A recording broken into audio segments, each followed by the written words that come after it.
पिताजी, मैं बाहर जा रही हूँ अपने प्यारे से दोस्त सोनू के साथ। कुछ देर में वापस आ जाऊंगी। ठीक है बेटा राजकुमारी अन्वी, लेकिन मैं तुम्हारे पीछे कुछ सैनिकों को भेज देता हूँ, वो तुम्हारी रक्षा करेंगे। नहीं पिताजी, आपकी बेटी बहुत निडर और मजबूत है। भला मुझे किसी की रक्षा की क्या जरूरत। और वैसे भी मैं बस कुछ ही दूर जा रही हूँ, जल्दी ही वापस आ जाऊंगी। अच्छा, चलो ठीक है, आप जा सकती हैं, लेकिन आप जल्द ही वापस आएंगी, ठीक है ना? क्योंकि हमें आज शाम तक राजा विश्वनाथ जी से मिलने जाना है। ठीक है पिताजी, चल आ सोनू, चलते हैं। राजकुमारी अन्वी अपने पालतू कुत्ते सोनू के साथ जंगल की सैर पर निकली। जंगल की ठंडी हवा और शांत माहौल उसे बहुत भाता था। सोनू देखो, ये जगह कितनी सुंदर है, कितना सुकून है यहाँ। वाह, आज लगता है कि राजमहल से अच्छा ये प्यारा सा जंगल है। यहाँ कितनी सुंदरता है।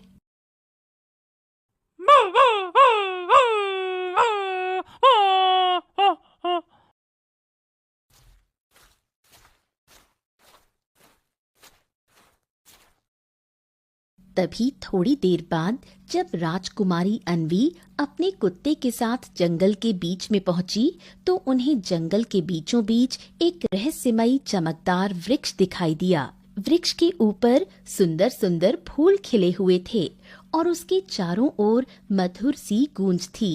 अन्वी उसकी ओर आकर्षित हो गई। उसे ये वृक्ष बहुत अच्छा लगा।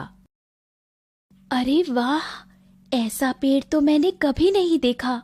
ये तो कोई खूबसूरत वृक्ष लग रहा है। एक काम करती हूँ, इसका फूल तोड़ लेती हूँ। तभी अन्वी उस चमकते हुए वृक्ष के पास गई और जैसे ही अन्वी ने उस वृक्ष की एक डाली को तोड़ा, एक चमकदार रोशनी फैली और आकाश में एक आवाज गूंजी। दुष्ट, तूने पवित्र वृक्ष को छेड़ा है। तुम्हें मेरे फूलों को तोड़ना था, लेकिन तुमने मेरे एक डाली को तोड़ दिया और मुझे परेशान किया। इसीलिए तुम्हें इसका दंड मिलेगा। अब तू तब तक एक पत्थर की मूर्ति बनी रहेगी जब तक कोई सच्चा, पवित्र और ईमानदार व्यक्ति आकर तुझ पर जल नहीं डालेगा। अरे लेकिन दिव्य वृक्ष, मुझसे ये गलती से टूट गया। मैं तो सिर्फ एक फूल तोड़ने आई थी। आप कृपया करके ये श्राप वापस ले लीजिए। मैं एक राजकुमारी हूँ। जैसे ही इस पेड़ को पता चला कि वो एक राजकुमारी है, तभी उसने कहा, हे राजकुमारी, मैं ये श्राप तो वापस नहीं ले सकता, क्योंकि आपने मेरी सुंदरता भंग की है। लेकिन मैं आपके साथ जो ये कुत्ता है, उसे एक वाणी देता हूँ कि ये अब से इंसानी आवाज में बोल पाएगा और आप तभी ठीक हो पाओगी जब ये किसी पवित्र, परिश्रमी और नेक दिल व्यक्ति को लेकर आएगा, जो आपके ऊपर पवित्र जल अपने हाथों से डालेगा और आपका श्राप मिटा देगा। इतना कहकर वृक्ष शांत हो गया। अन्वी की देह एक संगमरमर की मूर्ति में बदल गई। कुत्ता सोनू घबरा गया, लेकिन अब उसके पास एक इंसानी आवाज में बोलने की शक्ति थी। तभी उसने राजकुमारी से कहा, राजकुमारी, आप चिंता मत कीजिए। मैं जल्द ही किसी पवित्र व्यक्ति को लेकर आता हूँ। आप डरिए नहीं, मैं जरूर आऊंगा। सोनू ने अपनी रानी की मुक्ति की कस्में खाईं और उससे वादा किया कि वो जल्द ही किसी पवित्र और सच्चे दिल व्यक्ति को लेकर लौटेगा, और वो गांव की ओर चल पड़ा। दूर पहाड़ियों के बीच बसे छोटे से गांव सतवनपुर में एक युवक रहा करता था, शिवा एक मेहनती, ईमानदार और अत्यंत आत्मसम्मानी किसान था। वो अकेला अपने छोटे से घर में रहा करता था। उसके माँ बाप नहीं थे, ना ही कोई भाई बहन। उसका पूरा जीवन खेतों और अपनी मेहनत के नाम था, लेकिन अब उसे बहुत सी समस्याएं होती थीं, क्योंकि कड़कड़ाती धूप में जब वो खेतों से काम करके घर वापस लौटता, तब उसे अपने काम खुद ही करने पड़ते। यहाँ तक कि जब वो बीमार होता था, उस समय भी उसकी देखरेख करने वाला कोई नहीं होता था। ए शिवा, ए भाई, आज तो भयानक गर्मी और धूप पड़ रही है, तू आज भी काम करने को आ गया। हाँ, अरे श्याम भैया, क्या करूं, घर में कोई काम नजर नहीं आ रहा था, इसीलिए सोचा खेत में ही चले जाता हूं, कुछ ना कुछ तो करूंगा ही। अरे ये सब तो ठीक है, पर तुम्हें पता है ना, इतनी धूप में काम करने से बहुत से किसान की तबीयत खराब हो रही है, और तू फिर भी यहाँ आ जाता है। अरे तू क्यों नहीं समझता कि तेरी देखभाल करने वाला कोई नहीं है, और ऐसे काम कर करके तू बीमार हो जाएगा। हाँ, समझता हूं भैया, लेकिन ठीक है, तबीयत खराब होगी तो तब का तब देखा जाएगा, और जब तक ये जवानी है ना, तब तक तो जोश से काम करना ही पड़ेगा, बहुत मेहनत करना है। हाँ हाँ, ये तो ठीक है, पर तू एक अच्छी लड़की देखकर उससे शादी क्यों नहीं कर लेता है? तुझे इतने दिनों से मैं समझाए जा रहा हूँ, इससे तेरी तबीयत का भी ध्यान रखने वाला कोई आ जाएगा और तेरा मन भी लगने लगेगा। जरा देख तो अपने आप को, कैसा दुबला पतला होता जा रहा है तू। अरे भैया, फिर शादी? अरे शादी के बारे में मैंने आपसे कहा है ना, और कितनी बार कहा है कि मैं शादी करूंगा तो बस एक सुंदर और अमीर स्त्री से, इसके अलावा मैं कभी किसी से शादी नहीं करने वाला। और क्या। इतना बोल दोनों अपने घर की ओर निकल जाते हैं। अब शाम हो गई थी। शिवा का रोज एक ही काम था, या तो वो गांव की मदद करेगा या चला जाएगा खेतों में काम करने। दूसरे दिन फिर शिवा निकल जाता है खेतों में। तभी रास्ते में कुछ लोग उसे देख आपस में बोलते हैं, अरे देखो, शिवा फिर अकेले खेतों में जा रहा है, अब तो दिन ब दिन दुबला होता जा रहा है ये। हाँ, बेचारे की जिंदगी भी कितनी कठिन है, ना बीवी है ना कोई साथ। हम तो कहते हैं कि इसे अब शादी कर लेनी चाहिए। अरे कितनी बार तो कहा है उससे, लेकिन कहता है जब तक एक अमीर और सुंदर स्त्री नहीं मिलती तब तक शादी नहीं करेगा। अब बताओ भला, एक गरीब और आवारा को कौन अपनी बेटी देगा?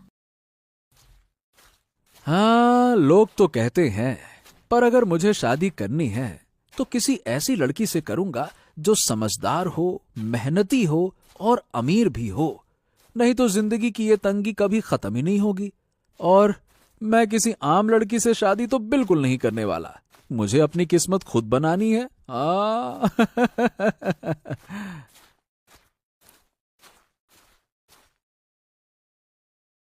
अरे राम राम, बाप रे बाप, आज भी गर्मी कम नहीं हुई है।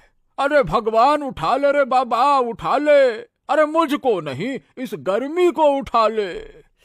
अरे रे, अरे ये कुत्ता यहाँ क्यों देख रहा है? और ये यहाँ का कुत्ता तो नहीं लगता। अरे कहीं ये पागल कुत्ता तो नहीं है? ओए ओए, चल दूर दूर कहीं, चल जा यहाँ से, चल चल, अरे भाग जा यहाँ से। ये कुत्ता कुछ नहीं बोला, लेकिन मुखिया के ज्यादा भगाने पर वो जाने लगा। तभी मुखिया जैसे ही अपनी कुर्सी पर बैठा, उसकी कुर्सी टूट गई और वो गिर गया। अरे रे रे रे रे रे रे रे रे रे रे रे, अरे मेरी कमर टूट गई रे। ये मनहूस कुत्ता कहाँ से आया? अरे रे रे रे रे रे रे रे, बहुत दर्द हो रहा है। दूसरी तरफ गांव का एक किसान अपनी दुकान में समोसे सजा रहा था। तभी ये कुत्ता उसकी दुकान के पास आता है।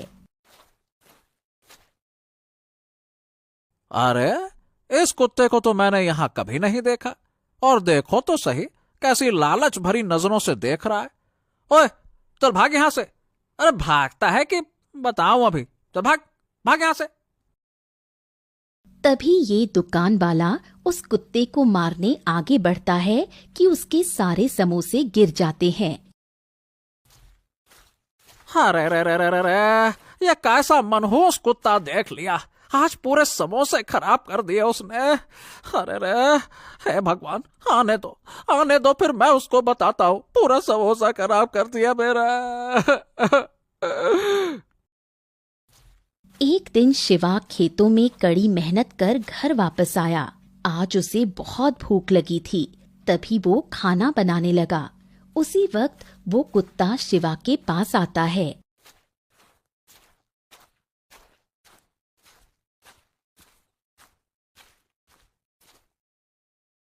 अरे, इस कुत्ते को तो मैंने पहली बार देखा अपने गांव में।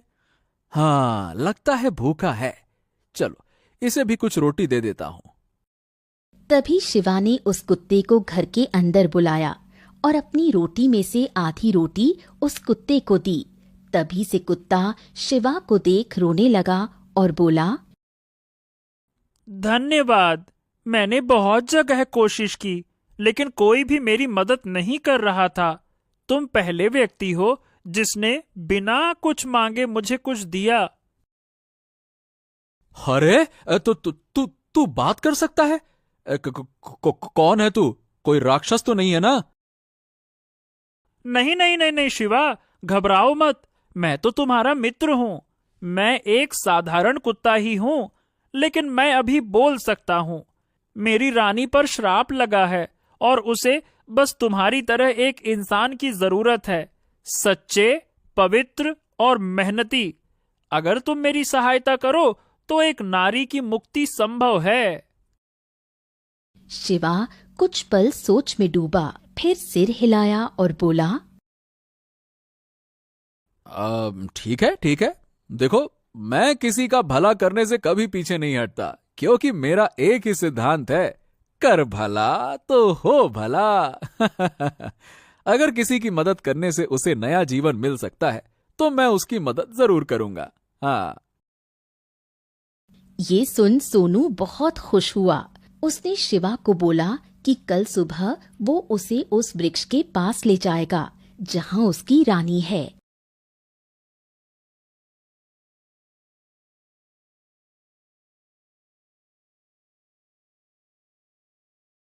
हाँ, तो बोलो भाई सोनू, किधर जाना है हमें और मैं क्या मदद कर सकता हूं तुम्हारी? बताओ। शिवा, तुम्हें मेरे साथ जंगल के बीचों बीच चलना होगा। वहीं तुमको सब समझ में आ जाएगा। चलो आ जाओ, मेरे साथ आओ। शिवा और सोनू दोनों जंगल की ओर चल दिए। थोड़ी देर बाद जैसे ही वो उस वृक्ष के पास पहुंचे, सोनू ने मूर्ति की ओर इशारा किया जहां राजकुमारी अन्वी की पत्थर बनी हुई मूर्ति थी। हाँ, तो ये है मेरी रानी, राजकुमारी अन्वी। इन्हें इस दिव्य वृक्ष ने अपने श्राप में बांध लिया है, क्योंकि सोनू शिवा को सारी बात बताता है कि कैसे राजकुमारी जंगल घूमने आई थी और फिर इस वृक्ष के फूलों से आकर्षित होकर इसकी एक डाली टूट गई और फिर इस वृक्ष ने राजकुमारी को एक पत्थर की मूर्ति में बदल दिया और मुझे इंसानी आवाज दी बोलने के लिए, जिससे मैं किसी पवित्र और ईमानदार व्यक्ति को बुलाकर राजकुमारी को श्राप से मुक्त करवा सकूं। हाँ, अच्छा, तो ये बात है। दोस्त, अब तुम देखो मैं कैसे मिनटों में राजकुमारी को मुक्त करता हूँ। तभी शिवा जंगल के पास के झरने से पानी भरकर लाया और मूर्ति पर डाला। उसी क्षण पूरा जंगल रोशनी से भर गया। मूर्ति फूटकर जीती जागती अन्वी में बदल गई। तभी इस दिव्य वृक्ष से आवाज आई, हे राजकुमारी, अब आप मुक्त हैं। इस व्यक्ति के पवित्र मन, निस्वार्थ सेवा और मेहनती स्वभाव ने आपको एक नया जीवन दान दिया है। ये सच है? मैं फिर से जीवित हो गई?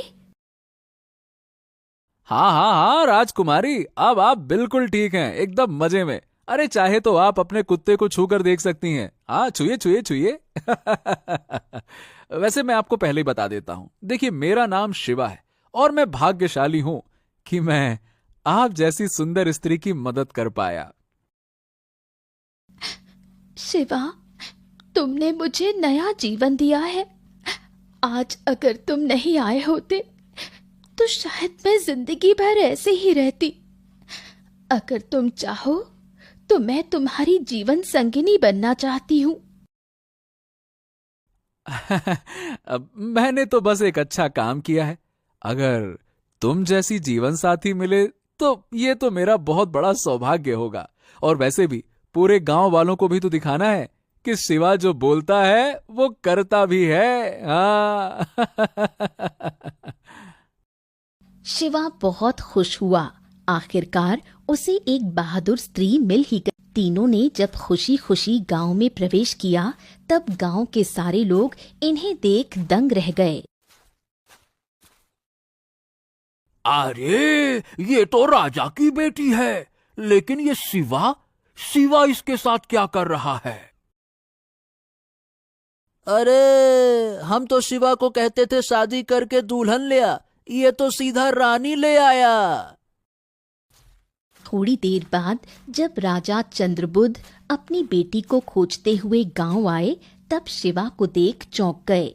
लेकिन जब राजा को सारी बात पता चली तब उन्होंने शिवा को धन्यवाद कहा, शिवा को सम्मानित किया और पूरे गांव में उसकी भलाई का ढिंढोरा पिटवाया। तभी राजकुमारी अन्वी राजा से बोली,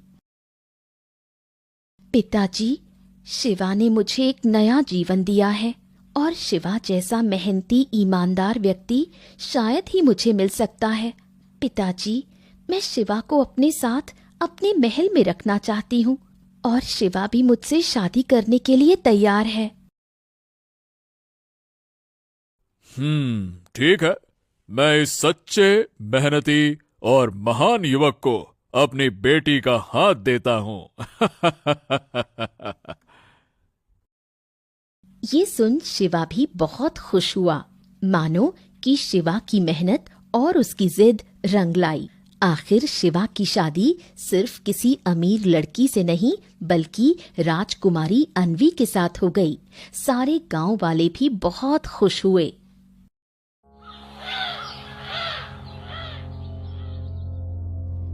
फिर वही बात, अब मुखिया के पीछे पीछे घूमोगे?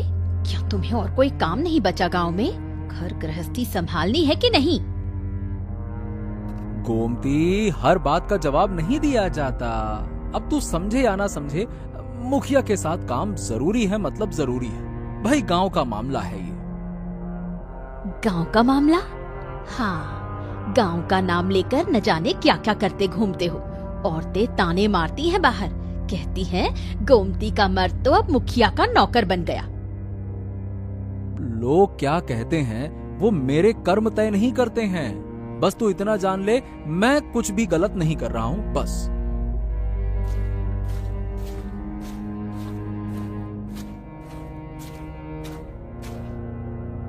अरे नरेंद्र, अरे ओ नरेंद्र, क्या कर रहा है? जल्दी चल बे, देर हो रही है। जी जी, आया मुखिया जी। हाँ। अरे कहाँ जा रहे हो? बात तो सुन लो। अबे अपनी पत्नी को जवाब दे दे, मेरे साथ भाग जा रहा है, बता दे। अरे छोड़िए ना मुखिया जी, उसका तो काम ही इतना है, दिन भर बकवास करती रहती है, बक बक बक। चलिए आप तो।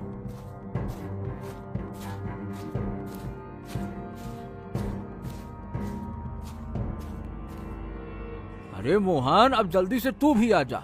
चल, अब तीनों मिलकर अपने काम पर लग जाते हैं। और नरेंद्र, तुम यहीं पेड़ के नीचे बैठो और देखना, किसी को भी इधर आने मत देना, ठीक है? हाँ हाँ ठीक है मुखिया जी, ठीक है।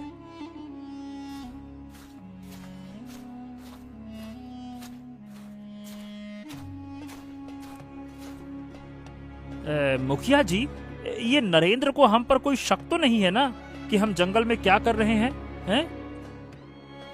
अरे वो तो भोला भाला है, उसको समझ ही नहीं है कि हम अंदर करते क्या हैं। चलो अब जल्दी जल्दी खुदाई करो, खजाना हमें ही मिलना चाहिए। चलो।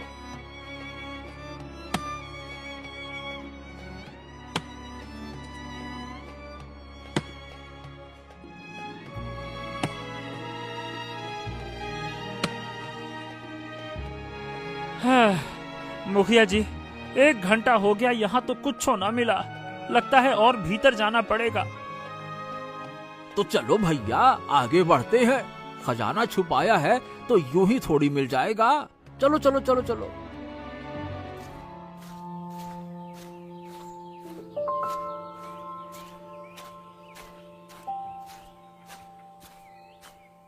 अरे मूर्खों, तुम हो कौन जो मेरी तपस्या स्थली भंग कर रहे हो?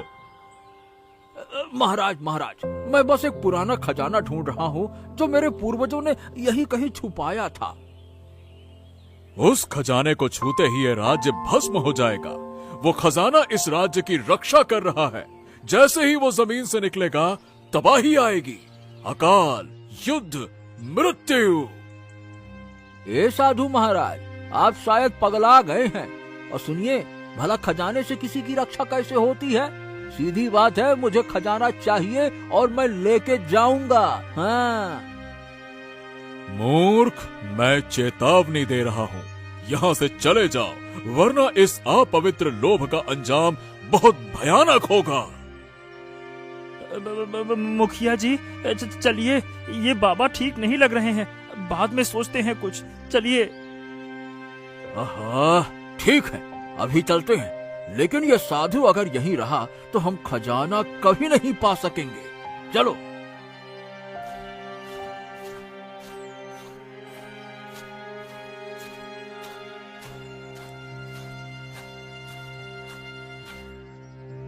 मुखिया जी, आप इतनी जल्दी लौट आए?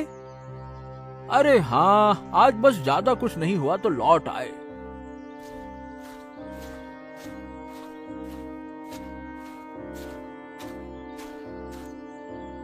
अब ये साधु रास्ते से नहीं हटा तो सारा पिलान ही चौपट हो जाएगा।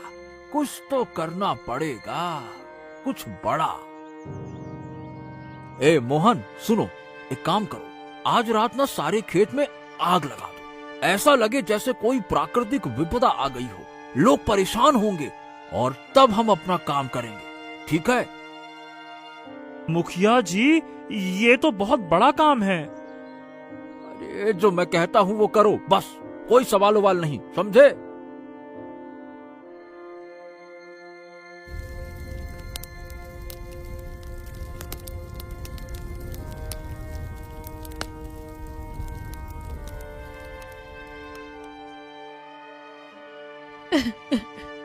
हे भगवान, हमारे सारे खेत जल गए। अब हम क्या खाएंगे? ये सब कैसे हो गया? गोमती, ये कुछ ठीक नहीं हो रहा। मैं जंगल गया था, वहाँ एक साधु मिले थे, बहुत अलग थे। लंबे नाखून, सफेद दाढ़ी, लगता है वो कई 100 सालों से तपस्या कर रहे हैं। कहीं वही साधु तो नहीं जिनके बारे में बुजुर्ग कहा करते थे, वो जिनकी तपस्या से गांव की रक्षा होती थी? अगर वो हैं, तो फिर ये सब क्यों हो रहा है? मतलब सब कुछ उल्टा।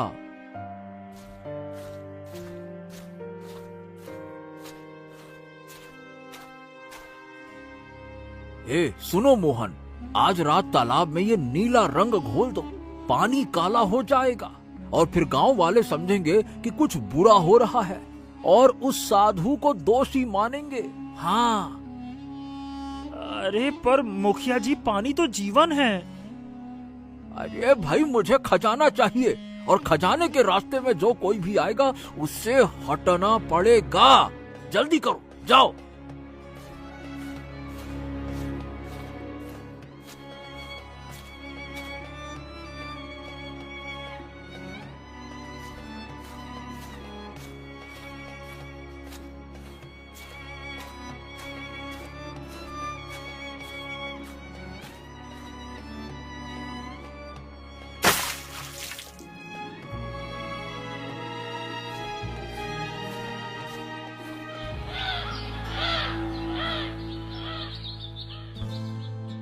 हे राम, अब ये पानी काला हो गया। कल फसल जली, अब ये क्या हो रहा है हमारे गांव में? लगता है कोई श्राप लग गया है इस गांव को। हमें महाराज से बात करनी होगी गोमती। हे भगवान, हे भगवान, अरे हमारे गांव में ये क्या हो गया? 2 दिन पहले फसल जल गई और अब ये तालाब का सारा पानी ऐसे नीला काला हो गया। ये कैसा अपशगुन है भगवान? ये कौन सा अपशगुन है? लगता है कोनो बड़ा संकट आने वाला है मुखिया जी। कहीं किसी ने कुछ टोना टोटका तो नहीं कर दिया? देखिए ना, गांव का पानी ही जहरीला हो गया। बेटा, ऐसा पहले कभी नहीं हुआ। हमारी जिंदगी में पहली बार ऐसा हो रहा है। लगता है कोई बुरा साया है हमारे गांव पर।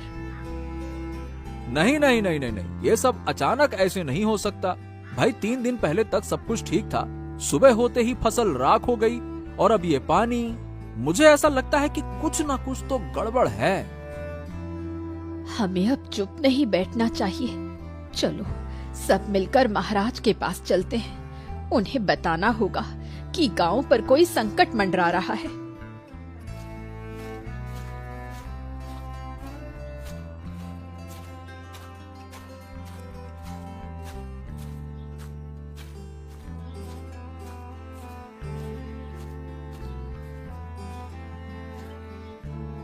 महाराज, कृपया करके हमारी बात सुनिए। हमारे गांव में कुछ भयानक घट रहा है। मतलब हमारी सारी फसल जल गई और अब सारा तालाब का पानी नीला काला पड़ गया। ये क्या कह रहे हो तुम लोग? एक साथ 2 विपत्तियां, ये कैसे संभव है? महाराज, मुझे लगता है कि ये सब कोई कर रहा है। ये सब प्राकृतिक नहीं लग रहा, जैसे किसी ने जानबूझकर किया हो महाराज। ये मामला तो बड़ा गंभीर है। ऐसा क्यों हो रहा है हमारे गांव में? महाराज, एक बात कहूं, जंगल में एक साधु वर्षों से तपस्या कर रहा है, पर अब उसकी साधना तंत्र मंत्र में बदल चुकी है। कहीं उसी के कारण भूमि असंतुलित तो नहीं हो रही है? हमें उसे वहां से हटाना पड़ेगा महाराज। क्या जंगल में साधु है और वो तंत्र विद्या करता है? ये तुम क्या कह रहे हो मुखिया? पूजा पाठ की भूमि में तंत्र मंत्र? महाराज, झूठ न बुलाए भगवान, मैं तो वहां स्वयं गया था। साधु कोई सामान्य तपस्वी नहीं है। उसकी क्रिया से हवा भारी लगती है और पशु पक्षी तक विचलित थे। अगर आपको यकीन न हो तो स्वयं जाकर निरीक्षण कर सकते हैं महाराज। ठीक है, मैं आज ही चलकर जांच करता हूँ।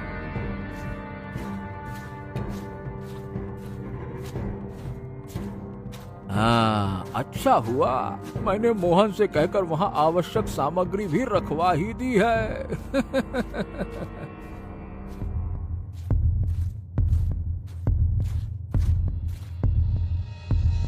ये क्या है साधु?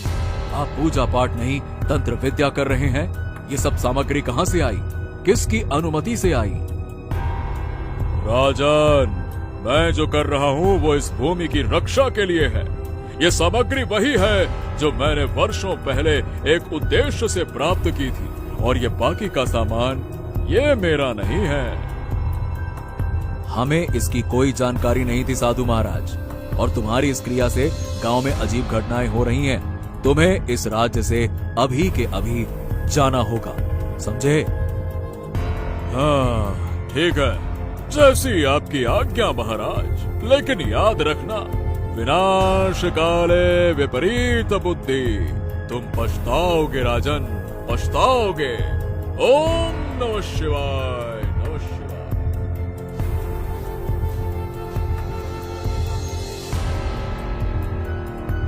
अरे जल्दी कर मोहन, जल्दी जल्दी खजाना निकाल, वरना कोई देख ना ले हमें। जल्दी कर।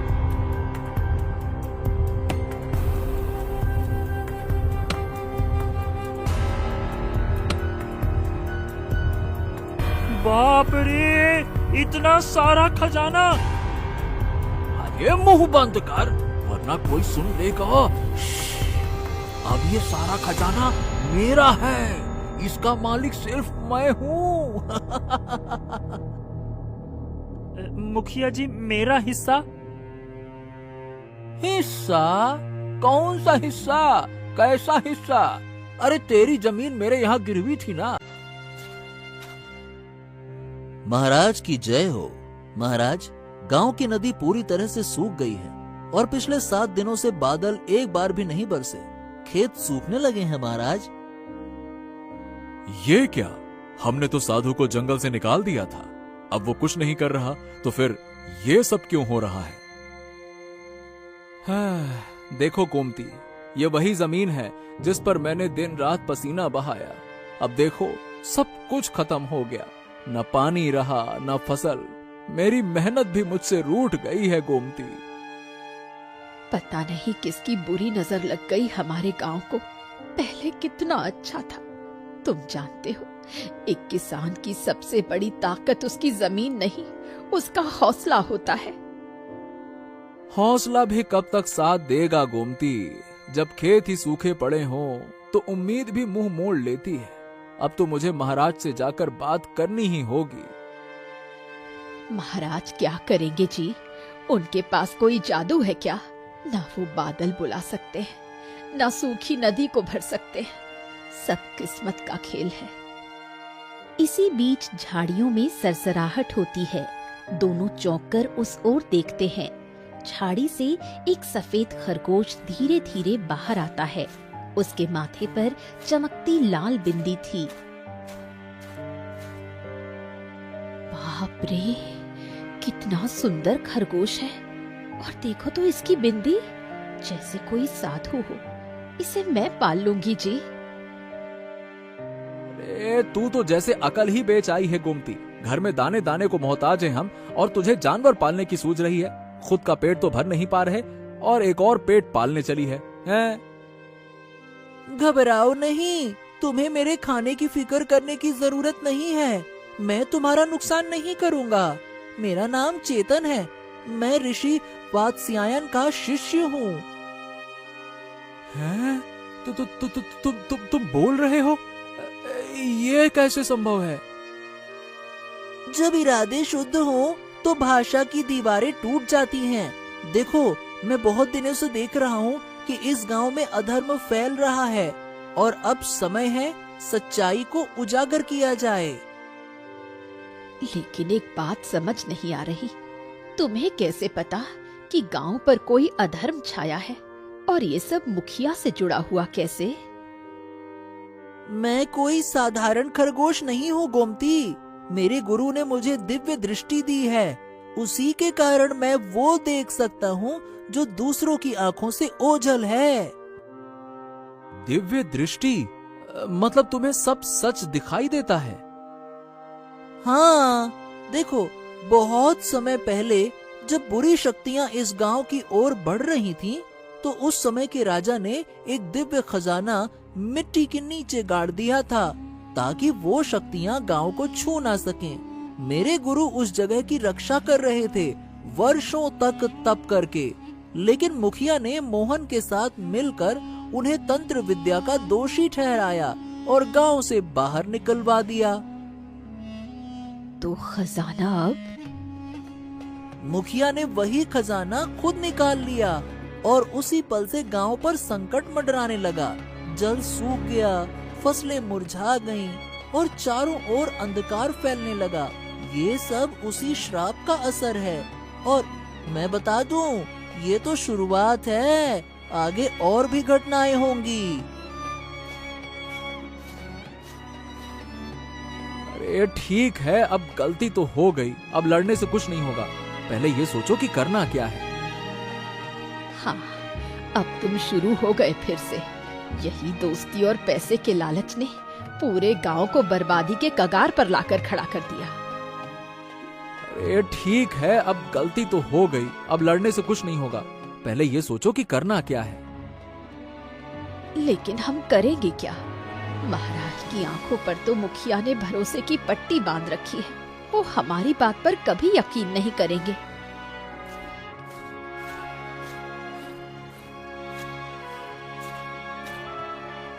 अगर झूठ को जीतना है तो सच को चालाकी से सामने लाना होगा।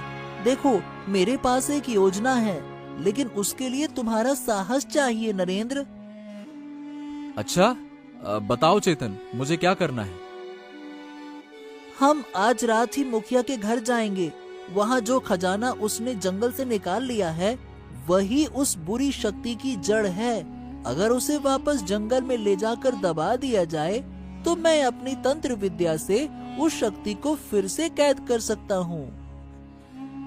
ये तो बहुत खतरनाक है चेतन, लेकिन अगर यही सही रास्ता है तो मैं भी चलूंगी। ठीक है, हम तीनों चलेंगे, लेकिन बहुत सावधानी से।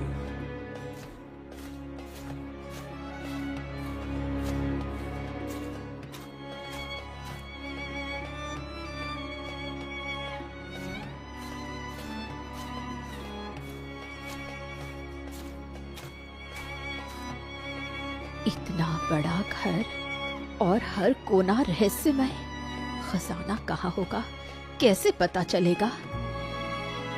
अगर कोई देख लेगा ना, तो मुखिया हमें जिंदा नहीं छोड़ेगा। शांत रहो, मैं अपनी ज्ञान दृष्टि से देखता हूँ। हाँ, खजाना वही है, उसी कमरे में जहाँ मुखिया सो रहा है। अलमारी के पीछे की दीवार में छिपा है। तो क्या हमें उसके कमरे में जाना होगा? कोई और रास्ता नहीं है? नहीं नहीं गोमती, कोई रास्ता नहीं है, वही एक ही रास्ता है।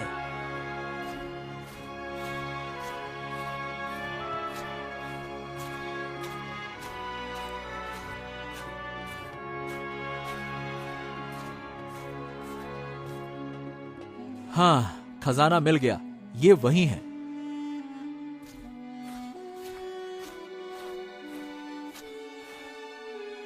हाँ, चलो जल्दी करो, इससे पहले कि वो जाग जाए। जल्दी चलो।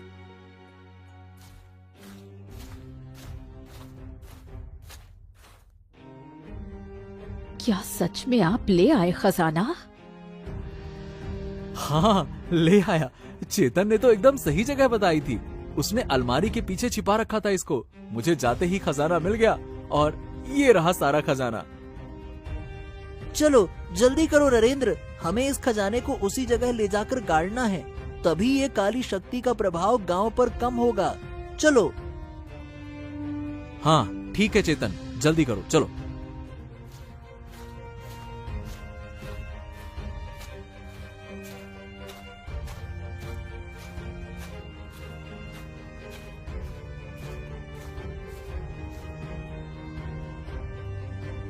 गहरे जंगल के बीच चेतन खजाने को जमीन में गाड़ने की कोशिश कर रहा है, पर कोई असर नहीं हो रहा था।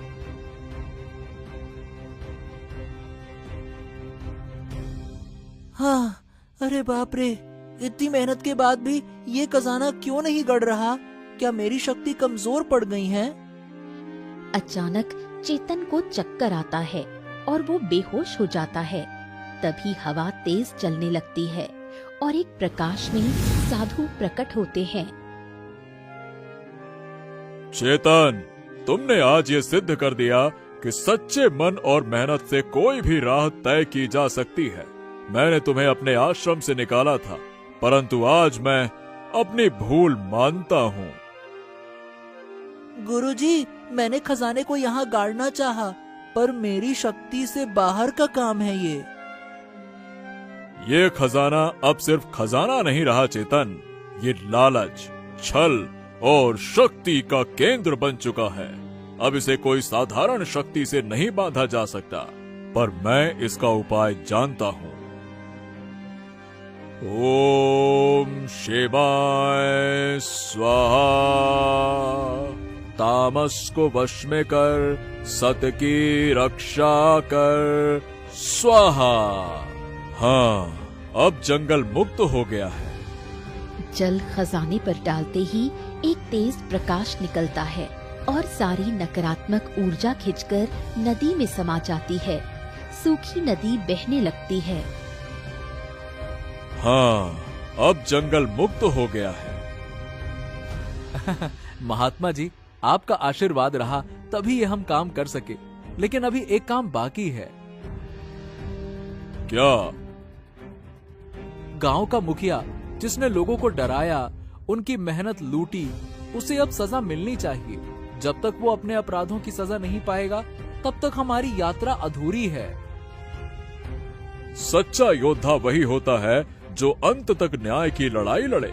मैं तुम्हारे साथ हूँ। चलो जाओ, अब आखिरी परीक्षा बाकी है।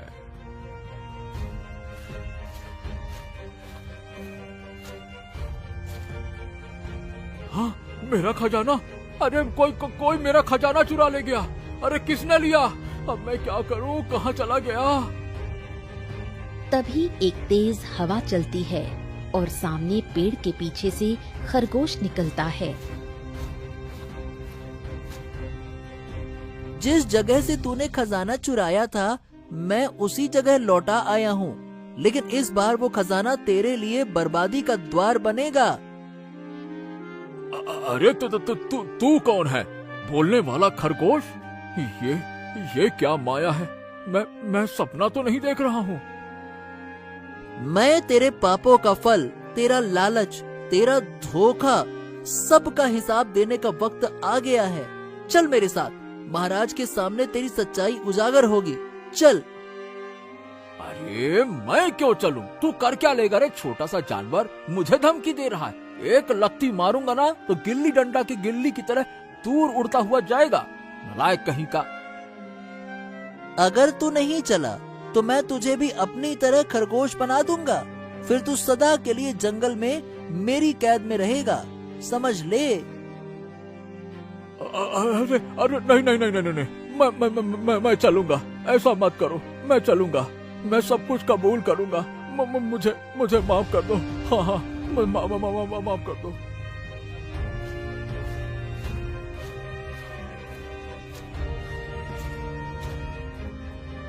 इतनी आसानी से नहीं जाने देंगे तुझे। तूने न जाने कितनों को सताया है। और इसका साथी मोहन कहाँ है? उसे भी तो साथ ले चलो। अरे भाई, वो भी साथ में ही काम किया करता था, तो उसे भी तो इनाम मिलना चाहिए ना। देखो देखो जी, घर में छिप रहा है। अरे जल्दी पकड़ के लाओ चेतन।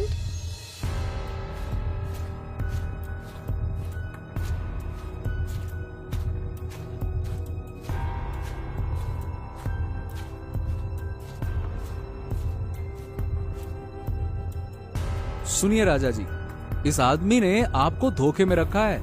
इसका उद्देश्य जंगल की रक्षा वक्षा नहीं, बल्कि उसकी दलाली थी। उसने ऋषि को हटवाकर जंगल को खाली करवाया ताकि वहाँ का खजाना बेच सके वो। ये तुम क्या कह रहे हो? क्या तुम्हारे पास इसका कोई प्रमाण है? ये रहे प्रमाण महाराज। मुखिया ने बाहर के व्यापारी से सौदा किया था, जंगल का खजाना बेचने का अनुबंध। ये सब कुछ उस दिन हुआ जिस दिन ऋषि महाराज को वहाँ से हटाया गया।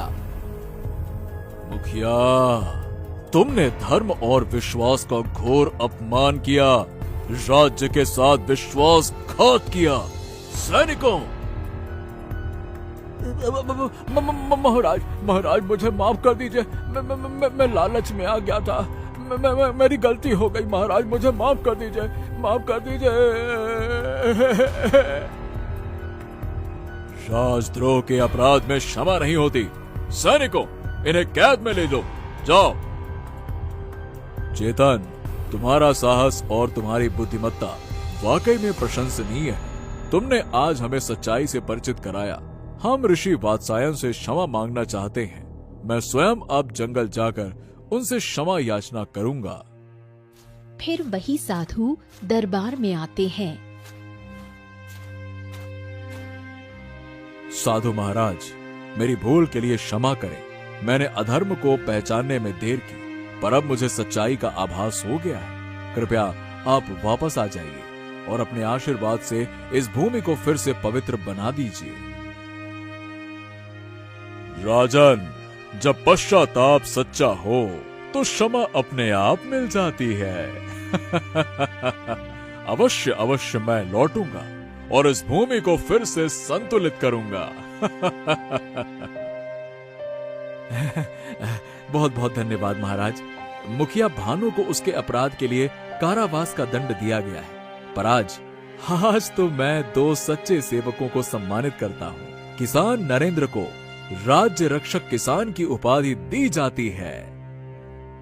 ऋषिवर, आपकी सीख ने आज फिर से सच्चाई को जीत दिला दी।